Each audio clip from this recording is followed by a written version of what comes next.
e hoje nós vamos terminar o capítulo 14. Essa já é a quarta mensagem em Números capítulo 14. Verso de número 39. Falou Moisés estas palavras a todos os filhos de Israel. A todos os filhos de Israel. E o povo se contristou muito. E o povo se contristou-se muito. Vamos orar mais uma vez? Vamos clamar ao nosso Deus que nos dê a direção da sua palavra. Irmão Fábio, você pode ficar em pé e orar, por favor?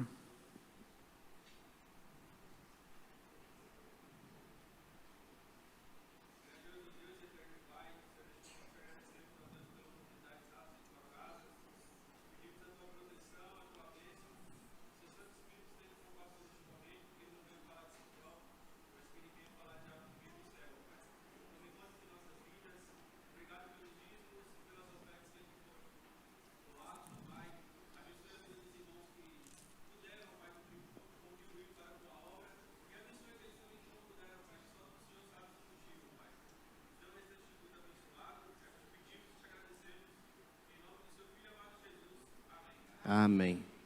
O povo estava muito triste, muito triste. Se você lembrar do capítulo 13, Moisés levanta 12 espias e eles vão conhecer Canaã. E quando esses 12 espias voltam, nós temos um relatório com duas conclusões diferentes. 10 espias vão dizer que eles não conseguiriam entrar naquela terra prometida. E 2 deles se levantaram e disseram, sim, nós vamos porque o Senhor é conosco. Você lembra o nome dos 10? E dos 2? Quem era? Josué e Caleb. Por que você lembra desses 2? Porque foram os 2 que deixaram um legado de fé, de esperança, um legado na qual de confiança no Senhor. E eu quero perguntar, em qual grupo você quer fazer parte? Porque tinha um grupo que vivia por vista. E quando nós vivemos por vista, nós só vemos as dificuldades, só vemos os gigantes, só vemos os problemas. Nós não vamos conseguir, porque tudo é difícil, vai ter que ter trabalho, são gigantes. Mas um outro grupo que não vivia por vista, mas tinha visão espiritual. Um grupo que tinha visão espiritual. Que não olhava apenas circunstâncias, mas olhava para o alto e via o Deus que eles seguiam. E eles levantaram e disseram, sim, nós vamos, porque o Senhor é conosco. Porque se Deus é por nós, amém? E entender que viver por fé, viver por visão, ter uma visão espiritual, uma visão do alto, entender para onde Deus está nos guiando. Queridos irmãos, há pessoas que vivem só no natural, só olhando as dificuldades, olhando, sim, temos contas para pagar, sim, temos gigantes para derrubar, sim, temos dificuldades, cara, a nossa carne, a nossa tentação, que o mundo e Satanás, mas nós cremos que pela fé em Cristo Jesus, somos mais do que vitoriosos. Então não viva apenas por vista. Mas tenha uma visão espiritual. Seja um homem, uma mulher de visão. Levante a sua cabeça e olhe para o alto e saiba de onde vem o seu socorro, porque o seu socorro vem do Senhor que fez os céus e a terra. Não temas, não te espantes, o Senhor teu Deus é contigo. Diga para a pessoa que está ao seu lado, pare de ter medo. Existe um Deus que está contigo. Lança fora este medo, lança fora isso que está te paralisando. Porque senão você vai estar que nem esse povo, chorando. Quando inicia o capítulo 14, o povo estava chorando. E sabe o que eles queriam? Eles queriam voltar para o Egito. E talvez eu esteja falando para a gente aqui, que entrou nesta manhã aqui, pensando, não, eu vou parar com esse negócio de ser crente, eu vou voltar para aquilo que eu estava fazendo. Ah, queridos irmãos, há tudo um processo. Há uma terra que o Senhor prometeu para você, que mana leite e mel. E o Senhor que te chamou, Ele é fiel para cumprir a sua promessa. Mas nesse tempo de cumprimento da promessa, há um tempo, há um processo. há um momento na qual de exercitar a nossa fé. Então, creia, confie, não pare, não fique no meio do caminho, porque você está vendo para onde você está indo, mas do lado daqui até chegar lá, tem dificuldades, tem lutas, tem barreiras. Mas nós não somos aqueles que recuamos, amém? Somos aqueles que avançamos por fé. E aqui, capítulo de número 14, verso 39, o povo se contristou muito. Qual que era o motivo da tristeza deles? Nesse mesmo capítulo, Deus queria matar o povo. Deus queria exterminar esse povo que ficava murmurando. Se tem uma cantiga que está cantando lá no inferno agora, é murmuração. Se tem uma cantiga que se cante no inferno, é murmuração, diz o Spurgeon. Dizia, né? Pessoas ficam murmurando. E sabe o que acontece quando nós murmuramos? Nós estamos dizendo para Deus que aquilo que Ele fez, que aquilo que Ele está fazendo, aquilo que Ele fará na nossa vida não está bom, não é suficiente. Quando eu me deixo se levar pela murmuração, em vez de eu estar cantando uma música com muito louvor, uma música de adoração, eu estou cantando uma música de desesperança, uma música na qual dizendo que Deus não é suficiente, que nada está bom na minha vida, que o Senhor não é suficiente, que o Senhor não é o meu pastor e que tudo está me faltando. E Deus queria matar aquele povo. Deus queria tirar aquele povo da face da terra.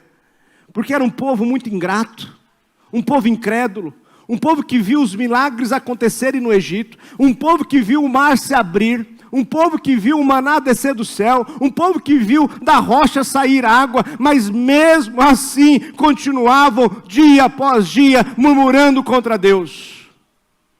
Você conhece gente assim? Que nada está bom? Oh céus, oh vida.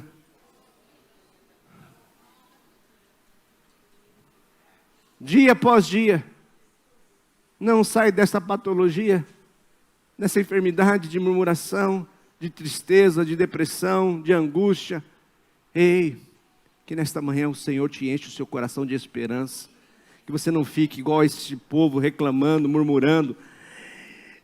Moisés intervém, Moisés entra no caminho e se coloca na brecha.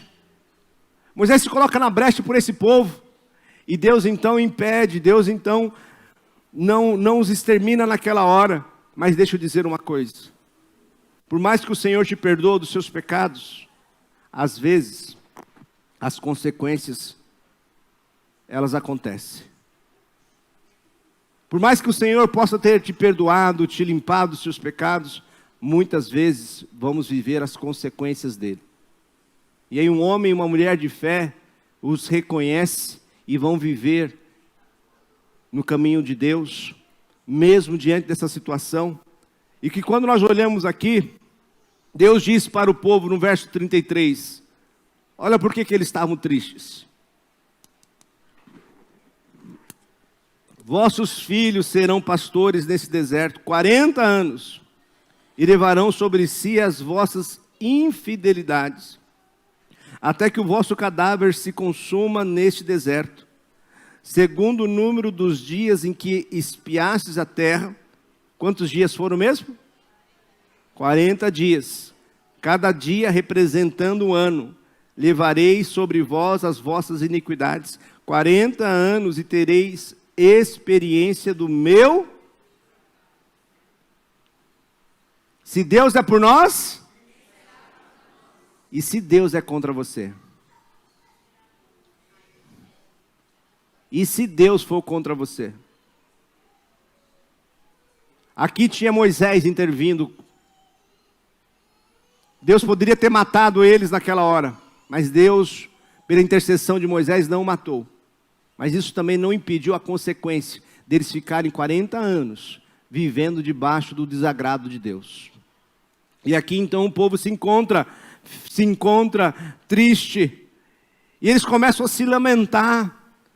Lamentar, ficar triste por causa da consequência do pecado, não é o mesmo do que se arrepender do seu pecado. Ficar triste, magoado, porque sua esposa, seu marido pediu o divórcio porque você adulterou. Ou ficar triste porque você não tem dinheiro para pagar o aluguel por causa de ter gastado dinheiro no jogo, em bebidas. Quantas pessoas se encontram angustiadas, tristes, porque estão presas por ter cometido algum delito? Ficar se lamentando pelo leite derramado não é o mesmo do que se arrepender e tomar uma postura de mudança. A prova disso é que durante esses 40 anos, foram 40 anos tentando a Deus, 40 anos murmurando contra Deus. Não adianta você ficar triste por causa de seu pecado e continuar no caminho da desobediência. O verso de número 40 diz: levantaram-se pela manhã, de madrugada, e subiram ao cimo do monte, dizendo: eis-nos aqui, subiremos ao lugar que o Senhor tem prometido, porque havemos pecado. No capítulo 13 eles foram espiar. No capítulo 14, no final do capítulo 13 eles dizem: não, nós não vamos conseguir. No capítulo 14 eles vão dizer assim: vamos tirar Moisés, vamos matar Arão, vamos matar Josué, Caleb, e vamos voltar para o Egito. E aí Deus mostra a sua glória, e Deus fala do seu juízo. Aí o povo fala assim: não, se Deus quer que a gente vá para essa terra, nós vamos agora. Nós vamos agora.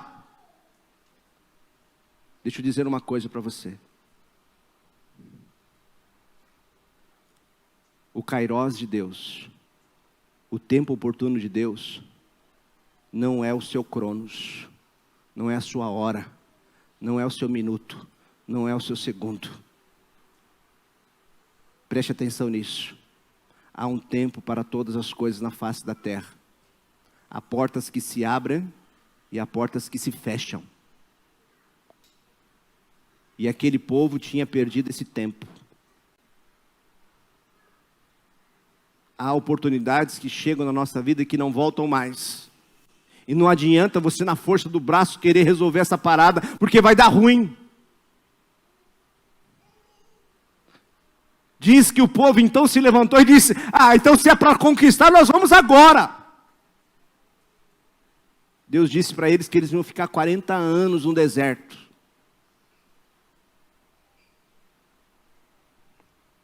Não, vou resolver isso agora. Era para entrar, então não vou entrar agora. Era para fazer, eu vou fazer isso agora. Sabe o que isso me mostra? Mostra que as pessoas estão confiando na força do seu braço, na sua inteligência, querem dar um jeitinho para as coisas. É na hora que quer. Ei, mas não é assim que funciona. Não é dessa forma. Você não é Deus. Você não é Deus. Então, quando Deus, que é o seu Senhor, dizer algo para você fazer, faça na hora que Ele mandar. Porque talvez na hora que você queira fazer, já não é mais o tempo para ser feito. Tem muita gente que se acha mais do que Deus. Acham-se próprios deuses de sua vida. Aqui vemos um exemplo disso. Sim, era prometido uma terra para eles, mas por causa da incredulidade, não puderam entrar nela. Ficaram 40 anos no deserto. Olha o verso 41. Porém, Moisés respondeu: por que transgredistes o mandamento do Senhor? Pois isso não prosperará. Não prosperará. Não subais, pois o Senhor não estará no meio de vós, para que não sejais feridos diante de vossos inimigos, porque os amalequitas e os cananeus ali estão diante de vós, e caireis a espada, pois uma vez que vos desviastes do Senhor...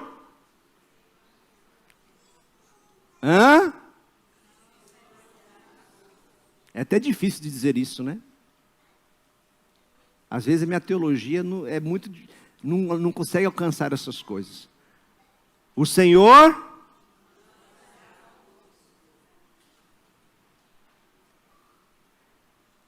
E aí? O que vocês acham que eles fizeram? Obedeceram?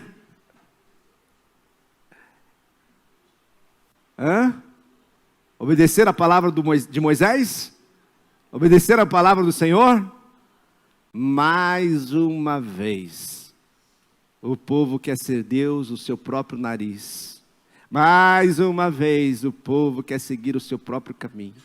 Mais uma vez, o povo sabe a voz de Deus e quer seguir o seu caminho, porque se acha mais do que o próprio Deus. E diz o texto, verso de número 41 diz, isto não prosperará.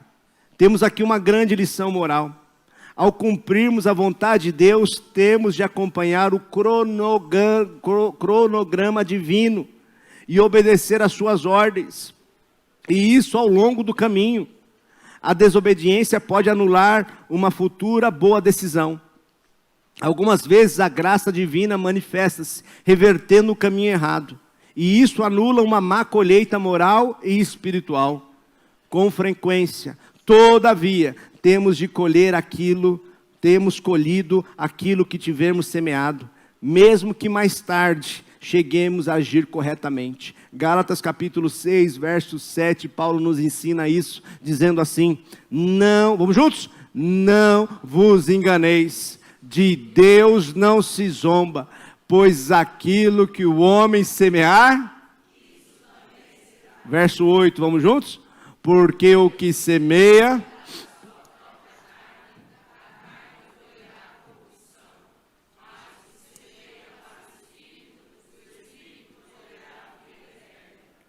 o universo é controlado por leis causais, pela lei de causa e efeito. E a mesma coisa sucede dentro da esfera espiritual. Jesus nos salva da escravidão do pecado, mas não nos poupa das consequências que as más decisões nos legaram. Alguém pode achar que eles foram derrotados porque não se arrependeram. Esse não é o caso. Era simplesmente tarde demais para reverter o curso pelo qual eles tinham enveredados. Isaías 55, verso 6, diz assim, vamos juntos? Buscai o Senhor enquanto se pode achar.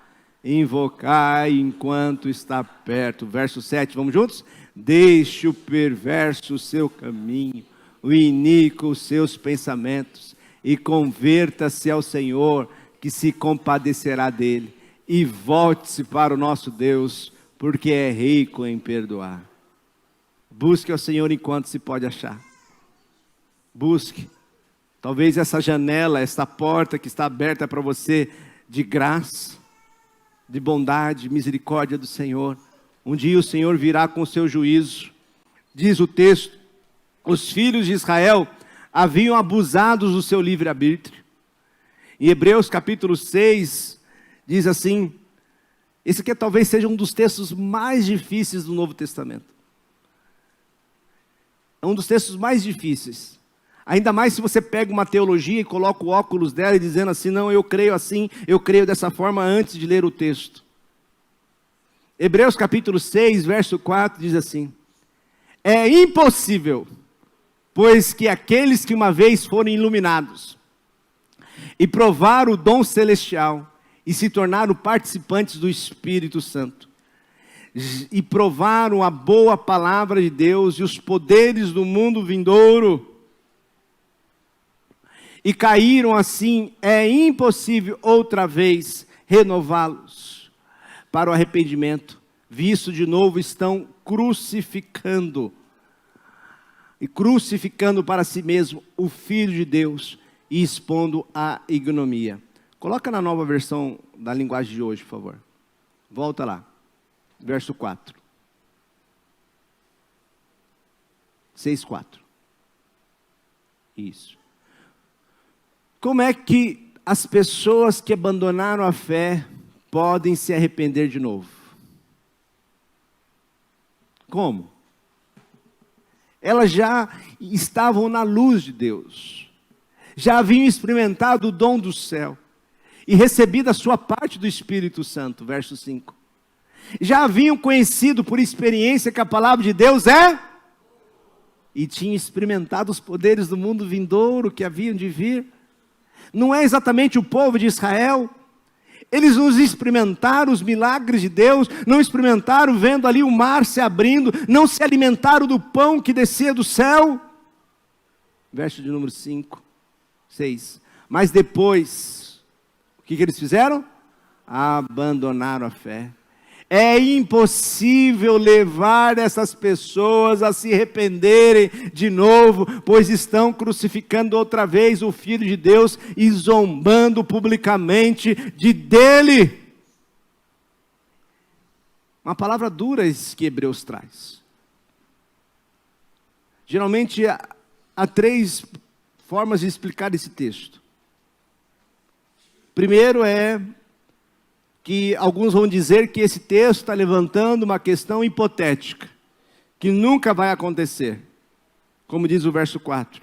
Como é que essas pessoas abandonaram a fé, podem se arrepender de novo? Não podem, não acontece, é uma situação hipotética, alguns vão dizer. Outros vão dizer que alguns que, conforme diz o verso 5, tinham experimentado os poderes do mundo que há de vir, verso 6, mas depois abandonaram a fé.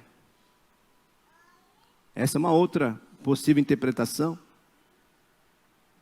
e a leitura que nós fizemos aqui. Alguns outros vão dizer que aqui se trata de um caso como Judas, que esteve vivendo no meio dos crentes, mas nunca chegou a uma fé salvífica. Como diz Mateus capítulo 7, verso 22, muitos naquele dia hão de dizer, Senhor, Senhor, porventura não temos nós profetizado em teu nome, expelido demônios, não fizemos milagres? Verso 23, o Senhor vai dizer então, lhes direi explicitamente, nunca vos conheci, apartai-vos de mim, os que praticam a iniquidade. Pastor, qual que é a melhor interpretação? A melhor interpretação é que você nunca abandone a fé do Senhor. A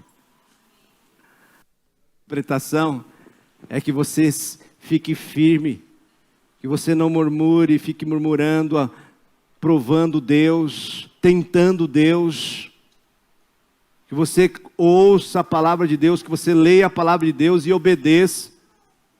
Se você sabe o que é certo, faça o que é certo. Não fique provando ao Senhor, porque aquilo que você semeia, um dia você vai colher. O nosso Deus, Ele é longânimo, mas Ele é justo. Ai daquele que cai na mão de um Deus irado. Vamos voltar para o nosso texto, senão a gente não termina hoje. 14, verso 44, a nova linguagem, por favor. Verso 44 diz, mesmo assim, os israelitas teimaram, tem gente teimosa, não tem? Diga para o seu irmão parar de ser teimoso aí, diga para ele. Para de ser teimoso. Ô menino, ô menina, pare de ser teimoso.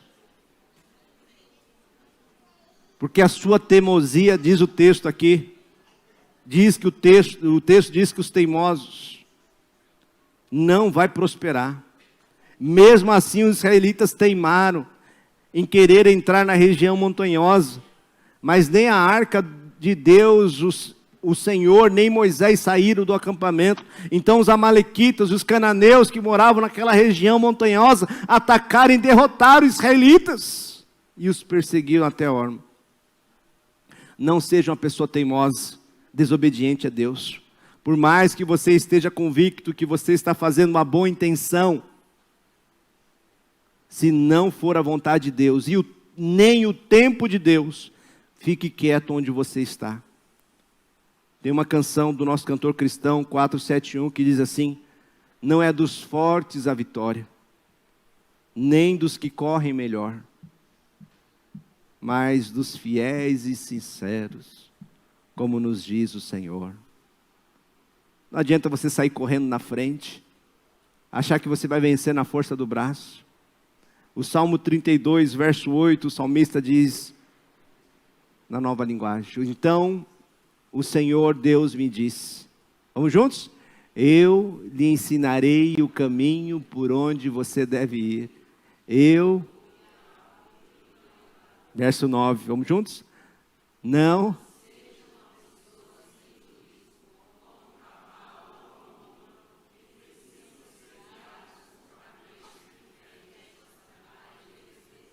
Não seja uma mula. Não vou pedir para você falar isso para o seu irmão, não. Deu vontade, eu sei que deu vontade. Tem uns aí que deu vontade, eu sei que deu. Não seja que nem um cavalo. Uma pessoa sem juízo. Não seja. E precisa colocar cabrestos aí para ser guiado. Obedeça ao Senhor. Obedecer é melhor do que sacrificar. Verso 10 diz: os maus sofrem muito, mas os que confiam em Deus, o Senhor, são protegidos pelo seu amor. Verso 11: todos vocês que são corretos, alegrem-se e fiquem contentes por causa daquilo que o Senhor tem feito. Cantem de alegria, todos vocês que são obedientes a Ele. Eu sei que seguir o caminho do Senhor não é fácil. O próprio Senhor Jesus disse que havia uma porta larga e uma porta estreita. O próprio Senhor disse que o caminho de seguir a Jesus é um caminho estreito, é um caminho apertado. Obedecer ao Senhor não é fácil, é ir contra questões dos nossos próprios desejos, nossas próprias vontades, é ir contra aquilo que o mundo está pregando, está ensinando, é ir contra aquilo que Satanás está guiando os filhos da desobediência. Mas é por lá que eu vou, porque eu sei que a Canaã está me esperando. Eu sei para onde eu estou indo. Eu sei que lá tem uma terra que mana leite e mel. Eu sei que toda essa dor um dia vai passar, vai acabar. Eu sei que por meio de Cristo Jesus, os meus problemas, a minha vida, a minha dor, o meu sofrimento, os meus pecados, tudo um dia vai passar. E hoje, eu não sei como você entrou aqui. Se você desobedeceu, se você está no caminho da desobediência, antes que você morra, volte para Jesus. Mateus capítulo 11, verso 28, e os diáconos aqui comigo. Mateus capítulo 11, verso 28 diz assim: venham, vamos juntos? Venham a mim, todos vocês que estão cansados.